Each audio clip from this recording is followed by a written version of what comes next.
দেশের জন্য কাজ করতে গিয়ে, দেশের মানুষের জন্য কাজ করতে গিয়ে আমরা দেখছি কিছু সংখ্যক মানুষ আছে, এই বাংলাদেশে কতগুলো রাজনৈতিক দল আছে, আমরা দেখছি যে তারা রাজপথে বিশৃঙ্খলা সৃষ্টির চেষ্টা করছে। তারা রাজপথে বিশৃঙ্খলা সৃষ্টির চেষ্টা করছে।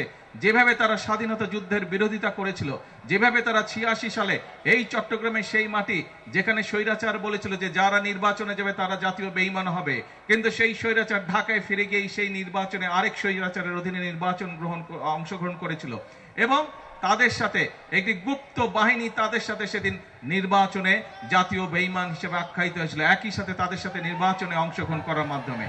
এই গুপ্ত বাহিনীকে আমরা আবারও পরবর্তীতে দেখেছি যে 96 সালে আবার দেশের মানুষের সাথে গাদ্দারি করে তারা আবার স্বৈরাচারের সাথে হাত মিলিয়েছিল, গণতন্ত্রের বিপক্ষে তারা অবস্থান করেছিল। প্রিয় ভাই বোনেরা, আজকে আবারও এই গুপ্ত বাহিনীদেরকে আমরা দেখছি যে তারা মানুষকে বিভ্রান্ত করছে, মানুষের সঙ্গে মিথ্যা কথা বলছে, তারা বিশৃঙ্খলা তৈরির চেষ্টা করছে।